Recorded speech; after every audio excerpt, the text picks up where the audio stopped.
La arena del desierto ardía bajo el sol abrasador. El viento soplaba con fuerza, levantando torbellinos de polvo dorado que danzaban en el aire.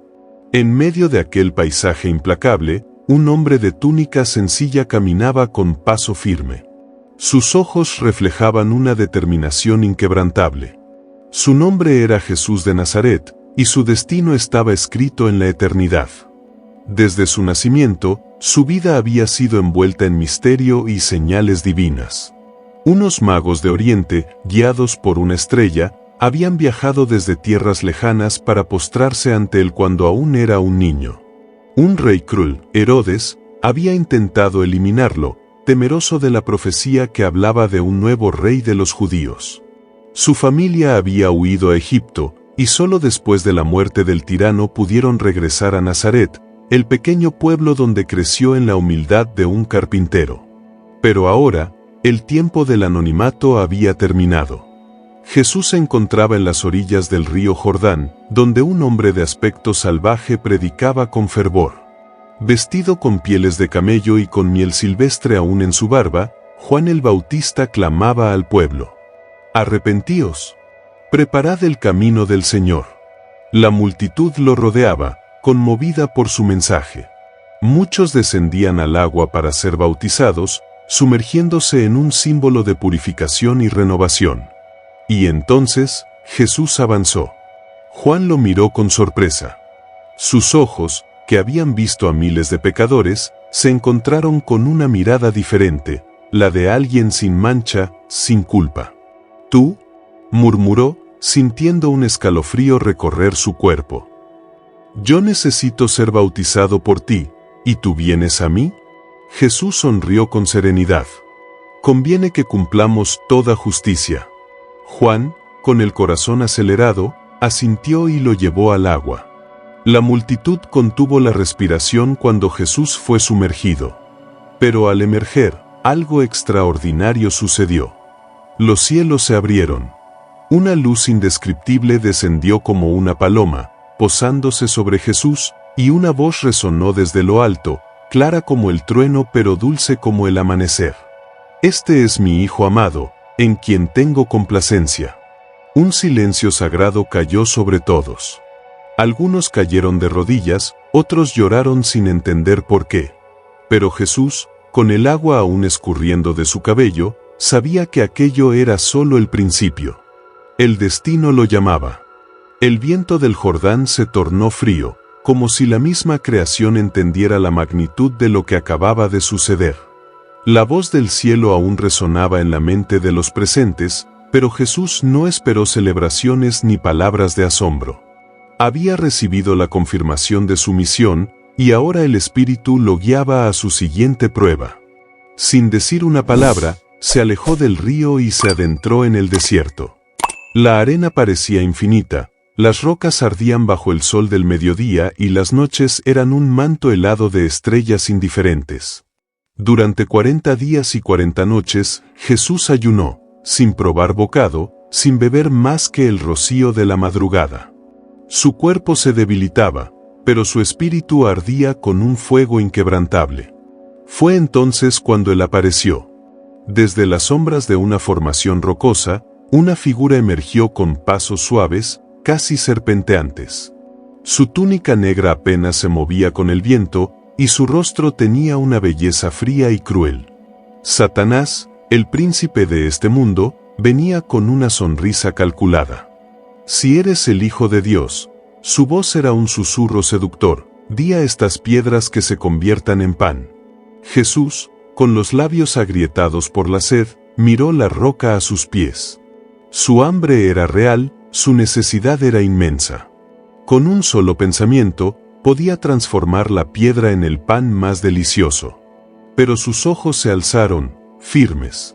«Escrito está», respondió con voz serena, «no solo de pan vivirá el hombre, sino de toda palabra que sale de la boca de Dios». Satanás entrecerró los ojos, pero no se inmutó. En un parpadeo, la escena cambió. Jesús se encontró en lo alto del templo de Jerusalén, parado al filo del precipicio. Abajo, la ciudad bullía de vida, ignorante de lo que sucedía en las alturas. Satanás, a su lado, extendió una mano hacia el vacío. Si eres el Hijo de Dios, lánzate. Porque escrito está, a sus ángeles mandará acerca de ti, y en sus manos te sostendrán para que no tropieces. Jesús lo miró con calma. También está escrito, no tentarás al Señor tu Dios. El brillo en los ojos de Satanás se oscureció. Su sonrisa desapareció, y en un instante, la escena volvió a cambiar. Ahora estaban sobre una montaña altísima. A lo lejos, los reinos de la tierra se extendían como un tapiz dorado, imperios gloriosos, ciudades resplandecientes, ejércitos invencibles. Satanás levantó las manos, como un rey que ofrece su trono. Todo esto te daré, susurró, si postrado me adoras. Jesús inspiró profundamente. Sus manos se cerraron en puños, pero su voz no tembló. Vete, Satanás. Porque escrito está, al Señor tu Dios adorarás, y a Él solo servirás. Un grito de furia llenó el aire, y con un estruendo, el adversario desapareció. El viento se calmó. La luz del sol volvió a brillar con fuerza. La prueba había terminado. Y entonces, entre las rocas, aparecieron ángeles, descendiendo como figuras de luz.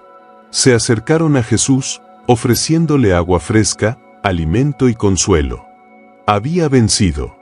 Pero su misión apenas comenzaba.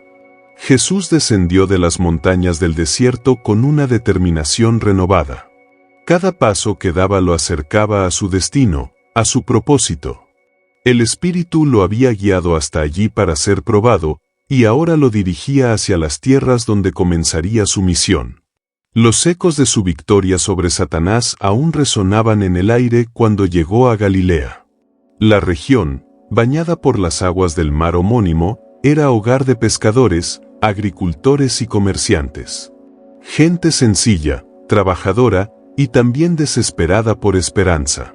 Pero Jesús no se presentó de inmediato ante las multitudes. Antes de cualquier milagro, antes de cualquier sermón, buscó a aquellos que caminarían con él en esta jornada. Era temprano en la mañana cuando se detuvo en la orilla del mar de Galilea. Las aguas reflejaban el sol naciente en tonos dorados y azules, y el aire estaba impregnado del aroma a sal y redes húmedas. A lo lejos, dos hombres trabajaban en su barca, lanzando sus redes con destreza. Simón, llamado también Pedro, y su hermano Andrés. Jesús observó sus movimientos por un momento. Eran hombres fuertes, curtidos por años de trabajo en el mar. Pero en sus ojos se veía algo más, un anhelo silencioso, un deseo de algo mayor que una vida de redes y peces. Entonces, Jesús habló. Seguime, y os haré pescadores de hombres. Los hermanos se detuvieron en seco. Sus manos aún sujetaban las redes cuando sus miradas se cruzaron con la de Jesús. Hubo un instante de silencio, como si el mundo entero contuviera la respiración. Y entonces, sin dudar, dejaron sus redes y lo siguieron. Más adelante, otros dos hermanos trabajaban en su barca con su padre. Jacobo y Juan, hijos de Zebedeo. Jesús los llamó de la misma manera, y sin titubear, también dejaron todo atrás. Así comenzó la reunión de los 12, aquellos que serían testigos y mensajeros del reino que Jesús traía al mundo. Pero su llegada a Galilea no pasó desapercibida. Las noticias del Bautista encarcelado por el tirano Herodes Antipas se esparcieron como fuego en rastrojo. El profeta que había clamado en el desierto había sido silenciado, pero su mensaje aún vivía. Jesús tomó la antorcha que Juan había encendido y proclamó a todo aquel que quisiera oír: Arrepentíos, porque el reino de los cielos se ha acercado.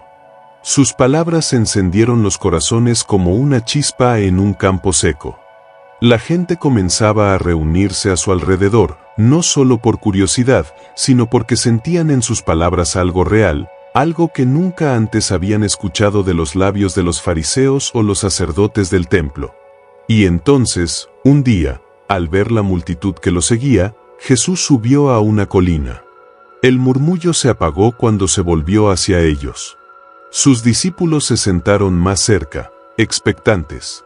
Iba a hablarles no solo de la ley, no solo de lo que ya conocían, sino de un nuevo camino. Y con voz clara, comenzó: Bienaventurados los pobres en espíritu, porque de ellos es el reino de los cielos. El viento soplaba suavemente en la colina, llevando la voz de Jesús hasta los oídos de todos los que estaban sentados a su alrededor. Su mirada recorría a la multitud: pescadores de manos ásperas, madres con sus hijos en brazos, ancianos apoyados en bastones, mendigos con ropas raídas, soldados romanos observando desde la distancia con ojos de sospecha.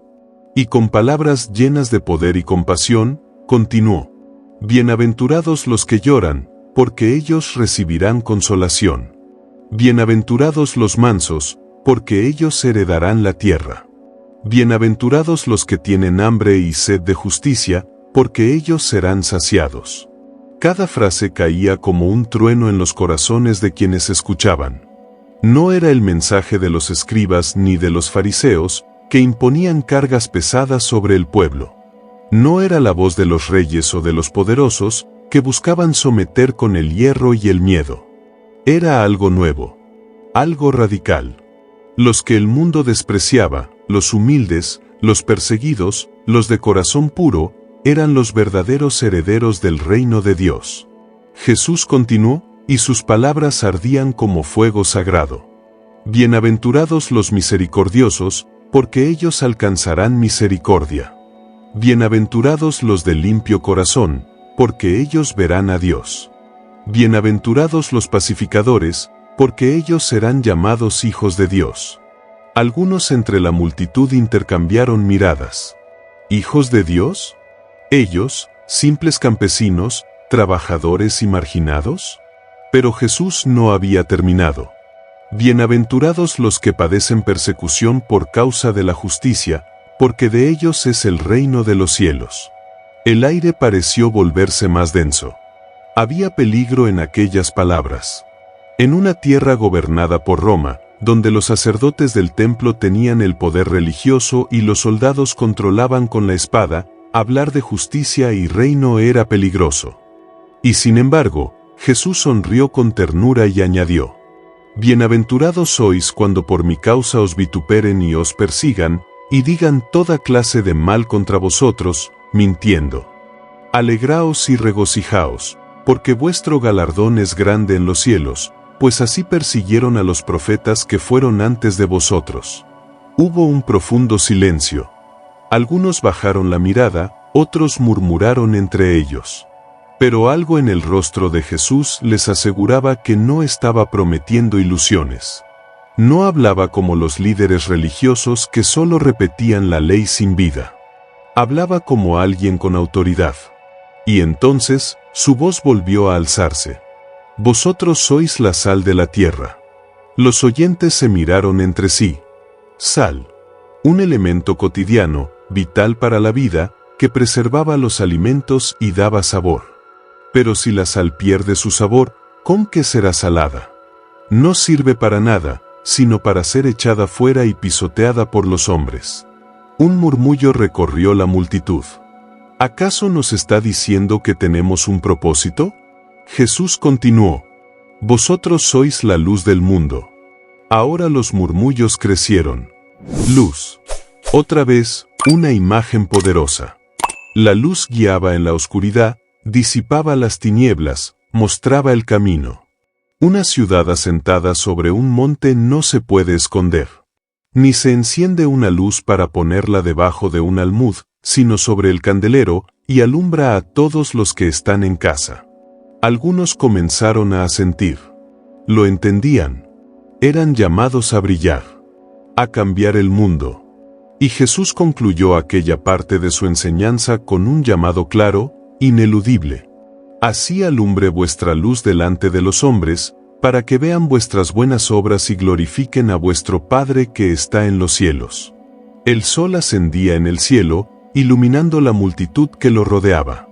Pero ninguno de ellos estaba ya en la misma oscuridad en la que había comenzado esa mañana. Habían escuchado la voz del reino.